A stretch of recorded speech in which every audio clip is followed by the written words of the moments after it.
We've just arrived for our next investigation, which is taking place at Baconsthorpe Castle in Norfolk. This place has got an extremely long history, and not all of it was particularly good. The original owner was an unscrupulous lawyer who was disliked by much of the community. The family later on fell into financial difficulties, resulting in its fragmentation, and there's also reason to believe a murder may have taken place on the grounds here. So with that said, come on guys, let's see what Baconsthorpe Castle has in store for us. Baconsthorpe Castle has its roots in the 15th century, when the land was bought from the Bacon family by William Baxter, a free yeoman. Although technically a fortified manor house rather than a military castle, the initial construction was undertaken by William Baxter's son, John Hayden I, who had changed the family name to try and disguise their lower social origins. John Hayden became an extremely disliked man by many people. He was an unscrupulous lawyer who had very few morals other than his own financial gain.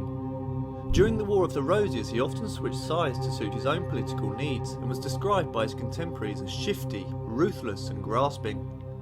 Maybe it's because of these numerous enemies he had made that he fortified the manor in a way to defend and deter anyone who opposed him.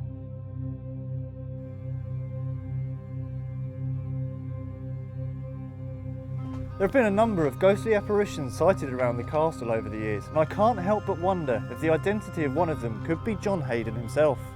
In life he was described as being a very self-centred, arrogant and twisted man, and he obviously cared an awful lot for his castle due to its sheer size and grandeur. Could it be, to this very day, he is still here, lurking in the shadows, watching over his beloved estate?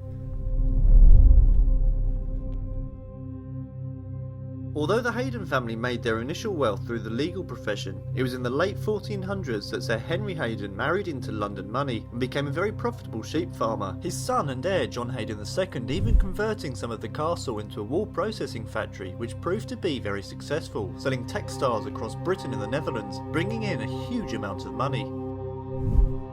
It was in the 16th century that things began to go wrong for the family. The once successful wool trade was now in decline and huge debts had amounted, mostly due to the lavish spending and poor financial management from the Haydens. William Hayden II was forced to start selling off parts of the castle's estate, much to the dislike of his son Christopher Hayden II, who fell out with his father for destroying what he regarded as his inheritance. This dividing of the family ended in a court case when William Hayden was prohibited from demolishing the castle, and all his debts, amounting to £11,000, an astronomical amount of money at the time, would be left to his son. These financial issues, however, didn't seem to faze Christopher Hayden II, as after he inherited the castle in 1593, his lavish spending and high living continued, even being fined a further £2,000 for taking part in the Essex Rebellion of 1601. It's impossible to know the thought process or motivations of the people that lived here hundreds of years ago, however they clearly cared an awful lot for their castle. There is of course the theory that when you die, you go back and haunt places that were very special to you, and I think this place would be that for the Haydens. And could that be why they've been seen so many times here in a spectral form walking the ruins? John Hayden III, a prominent royalist military leader during the English Civil War, had the land seized by the parliamentarians after the war, who later declared him a delinquent. He was however able to buy back the castle, but began to sell it off for its stonework, dying heavily in debt in 1653. In the 19th century the estate was finally sold, with the gatehouse being converted and lived in by a number of families throughout the 1800s, until one of the turrets collapsed in a storm in 1920.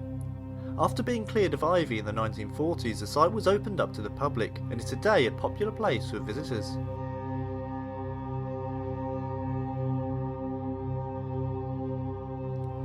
As well as the former residents of the castle, one of the most frequently experienced ghosts is that of an old sentry or guard. He's seen on the top levels of the castle, throwing stones into the moat, almost in a manner to pass time. He's never appeared malicious to any visitors here, and I certainly think this is potentially one of the ghosts we could encounter on our investigation tonight.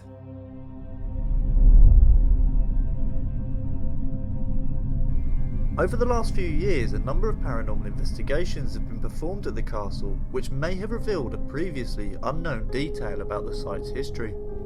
During EVP and spirit box sessions, the word murder has been spoken many times, and this coupled with other interactions has led investigators to believe a murder may have taken place on the castle grounds at some point in history.